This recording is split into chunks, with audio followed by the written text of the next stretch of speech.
This is a family picture. This is after Bolivia. We're all wearing our alpaca wool things from Bolivia. This is Sarah Jallet.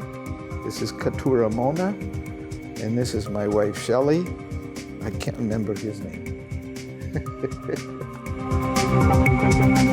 They gave us this in 2015 in memory of my wife and the work that I did up through 15. And that was something that I was very proud of. So I put it on this book where when I get lonesome for my wife, I write her short love letters here.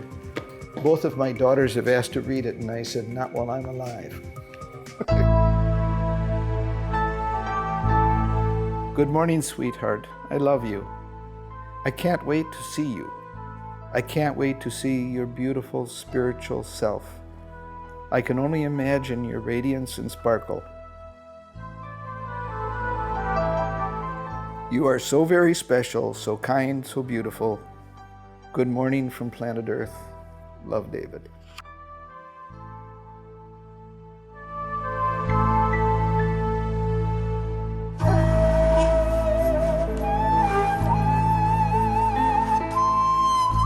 One evening I received a call from my mother, and I listened, and she said, David, she said, I just want to say to you, I'm sorry. I've been to counseling, and I now realize I have no right to tell you what you should believe. My beliefs are mine, your beliefs are yours, and I had no right to treat you and your family that way. And your wife is wonderful, and your daughter's wonderful, and you're wonderful, but I'm sorry, and if you don't want to speak to me again, I understand. And my wife said, who was that? And I told her and what she said. And my wife, who had been through very, very difficult times in this, she said, do you believe her? And I said, I don't know, let's give it some time. And it ended up taking about 2 years before I built up enough confidence to know that it wasn't some strange, plan or trick. Since that time, I've grown very close to my parents, but we became dear friends. And before my mother passed away 2 years ago, we sat and talked. And I said, Mom, I've learned that God gives us this world to teach us spiritual lessons through the material world. And one of the best lessons I've ever learned is that a parent cannot choose between their children. It's impossible. I have 2 children. I know it's impossible. And so I don't believe, based on that lesson that God's given us, that God chooses between His children. I think no one is thrown away at the end of life. All of us are on a path towards God. But that some of us make the path easier, and some of us make the path much harder and seem to want to be farther away. The goal in the next world is to get closer and closer and closer to God, which is an impossible goal, but it's the journey that brings us joy. And it's the distance that makes life miserable. So we try to get closer to the light and the heat of God and not more distant into the cold and darkness away from God. And she said, I agree completely.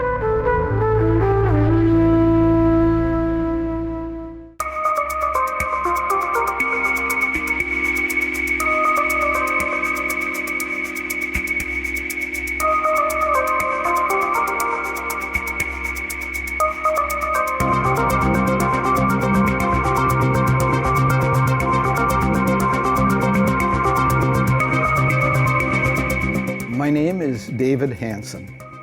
I grew up in Austin, Minnesota, and was raised in Minnesota. This is a picture of my wife, Shelley Ryan, and she's been dead since 2013. But before she died, we renewed our marriage vows, and I said to her, it's kind of like being in 2 different countries again, isn't it? You'll be there and I'll be here, but you'll still have one foot here and I'll have one foot with you there.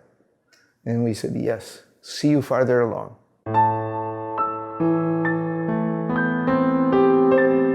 I was one of 8 children. I oftentimes was the babysitter for the 5 younger kids.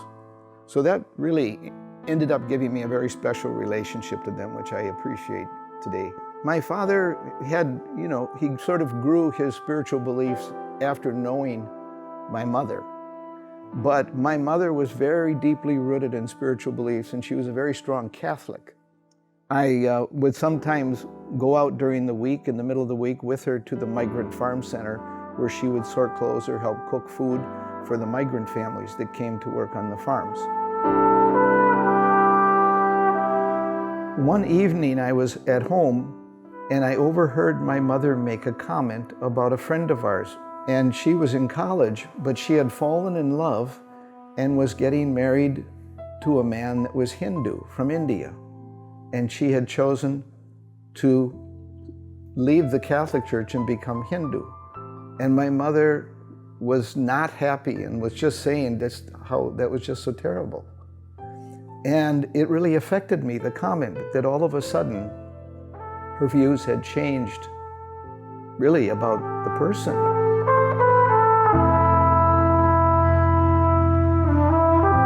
I was in church one day, and all of a sudden what became very clear to me was this thought that Buddha and Krishna, Muhammad and Jesus are all brothers.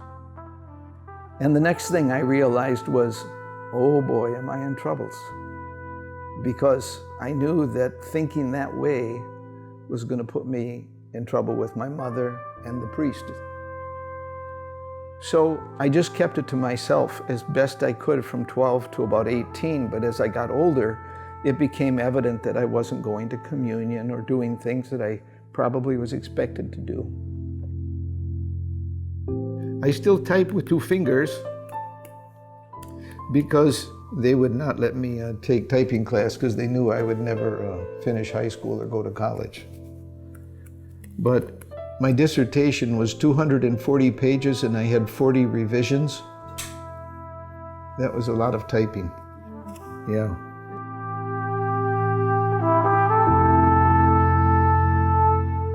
Growing up and going away to college, I investigated all the religions I could find. And then when I was in college, I ran into the Baha'is, and I thought, well, I'll have to read about that one. And then I didn't do much else. But then when I met my wife, and I was interested in her as a friend, and I went over to visit her, and there was a Baha'i poster on the wall, and I said, well, is there a Baha'i living here? And, they went, I am. There were like 5 in the room. They all happened to be in the kitchen that day. So I said, oh, well, what do the Baha'is believe in? And one of them went over and sat next to me and started listing the Baha'i principles. And I said, well, yeah, I believe in that. I believe in that. I believe in that. And basically the only things that were challenging to me was the name Baha'u'llah, which was new, and the fact that it said that I should be not involved in politics because I grew up in a very politically active family. And so I thought, well, I'm going to have to think about this one, but that's interesting. When I first ran into the Baha'is, I was very curious about what the Baha'i faith was. And I know that my friend, Shelley, was a Baha'i, and I really liked her. And I was getting very strong friendship with her. But I asked her about the Baha'i faith and what they believed, and she surprised me. She said, don't ask me, go ask the other Baha'is. And I was puzzled, and I said, but why? Why can't I ask you? She said, I know you like me, and I don't want that to affect what you believe, because your relationship with God must be separate from your relationship with any human being. Your relationship with God is your responsibility. It's divinely special. It's yours, no matter what you believe. So go ask the others. I was disappointed. I wanted to hear what she thought, but I went and I asked the others, and from then on, I learned a lot.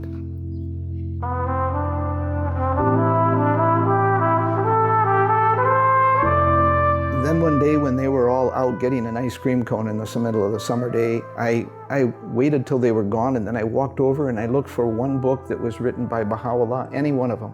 I pulled it off and I went out on the porch and began to read. And about 2.5 pages into the book, I felt like lightning had hit me. I was just in shock, because everything I had ever read from religion was telling me how to get from here where I was up to someplace else. And this was written from there, telling me how to get from here up to there. And that was a source that I couldn't deny. I could feel it. It was so clear, wise, knowledgeable, and authoritative. I had to acknowledge where it was coming from. That's why I put the book down and left the house immediately and went and sat under a tree. And I kept repeating over and over. All my life, I've been asking a question I didn't know I was asking. And now I've found the answer. And now I don't know if I want the answer. You know, if I believe this, my life won't necessarily be easier because I believe it. My family will not like me. They may quit talking to me. My priest will be very angry. My friends will think I'm strange. But I believe it. I think. But I don't want to. I want, God, I want you to take the question away and leave me alone, please. And then 2 months later, I found myself doing my job, unloading UPS trucks, all the parcels. When everybody went home, I washed the trucks, and I was washing them, and all during that night, I found myself arguing with God. And I argued one way and another way and another way. And finally, I was so frustrated and I was so angry that I couldn't win the argument. I finally threw the hose down. I remember stomping on it. I was so angry. And I yelled out in this empty warehouse, okay, okay, okay. You know I believe, and I know I believe, but nobody else needs to know this. And then it was really quiet. And suddenly I realized how pathetic it was. Here I am standing alone, screaming at God that, okay, I believe it. And I lost the argument. I knew I believed it.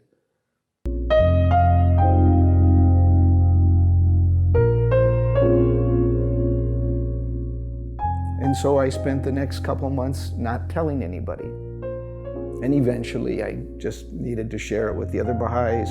And then a few months later, I finally said, you know what, I have to tell my parents whether they accept it or not.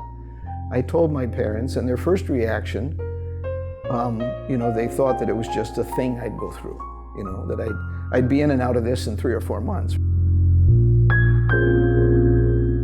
As a Baha'i, we asked permission to get married, and they refused to give permission. They said that would be giving permission to the Baha'i faith. And it took us about 1.5 years to finally convince them that we're only asking for permission for me to marry her.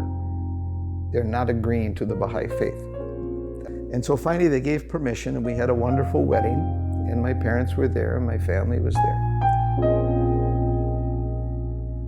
About 1 year after we were married, we graduated together, and we joined the Peace Corps, and we ended up in El Salvador during the Civil War in a small Indian village. 6 months before we left, our first daughter was born. These are pictures. This is when our first daughter was born in El Salvador, and we're sitting in the gardens of a friend where we were house sitting. And hard to see some of these pictures. My daughter with a box over her head. She loves cardboard boxes, and now my granddaughter also loves a new cardboard box to work and make things out of. This is a picture of Shelley teaching midwives in El Salvador. And this is me teaching a vocational blacksmithing course to teachers and administrators.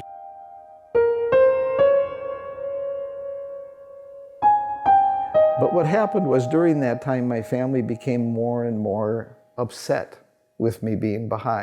It became more and more difficult. We went to graduate school for 5 years, and just before, when we were finishing graduate school, my wife was offered a job in Bolivia, in the Amazon, visiting 34 villages and teaching mothers clubs. At that time, when parents thought their children were in some kind of a strange religious group, they would do a thing called deprogramming, where they might grab you, literally kidnap you, and take you away to a secret place and not let the police know you were there. And then they might use sleep deprivation and read to you either from the Bible or other things. Well, it turned out that one sibling told me they were going to do that, and they were going to keep me sleep deprived and read those to me until I changed. So I realized that when that happens to people going through that kind of an experience, they become a whole different person. I started to get some depression. And when this depression got severe, my wife convinced me to go and see a psychiatrist to work with the depression, so I did. And after speaking to this wonderful lady who was a psychiatrist who happened to also be Catholic, after 1 hour of explaining everything to her, she said, "You know, you are a wonderful person, and so is your wife and your daughter, and Baha'is are wonderful people, and you want to go to Bolivia and do good things and be of service to people. You three should just forget the family and go to Bolivia. You shouldn't be in this chair, your mother should be in this chair." And the moment she said that, my whole depression vaporized. It disappeared.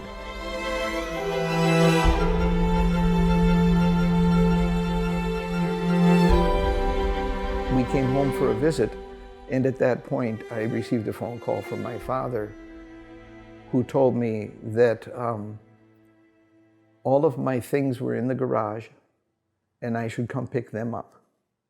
Do not come in the house again. Don't come again. So I was being kicked out of the family.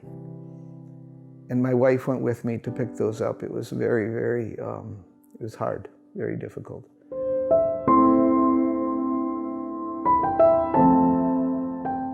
It was very difficult, and finally my mother did call me a few years after all this, and she apologized, and she, as I mentioned, she had gone to a counselor, and the counselor said that it wasn't right to be doing that, and she finally understood. But even then it was difficult to have confidence that the family was telling me the truth, because they had threatened me very severely.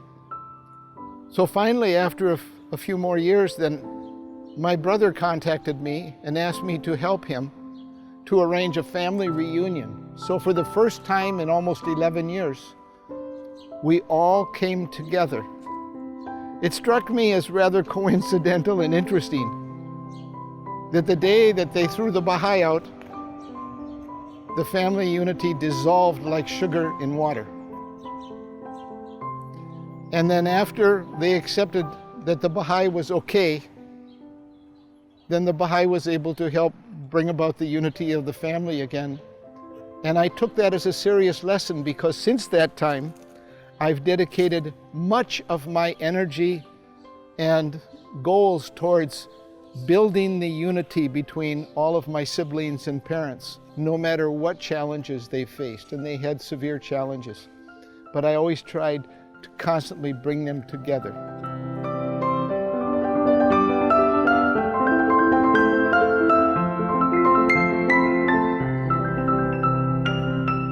One day I decided I wanted to learn more about what Abdu'l-Baha said about love.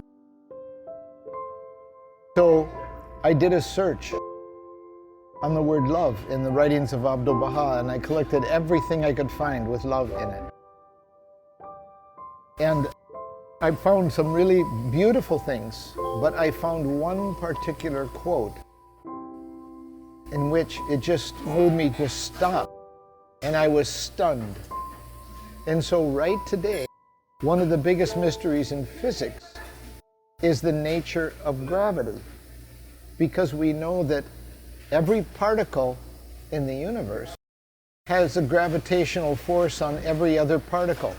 So I read this quote that Abdu'l-Baha talked about, and he said, "Love is the force that holds all things in the universe together. Every particle is bound to everything else through love." And I realized that if I took out the word love and put in the word gravity, all scientists would agree with it. It was just calling the force a different name. And I realized you cannot direct people. You can only attract them. And it doesn't have to be attracting them to yourself. You can attract them to a goal by teaching them how wonderful and beautiful the goal is, that they become attracted to the goal, even if they're walking away from you towards a goal.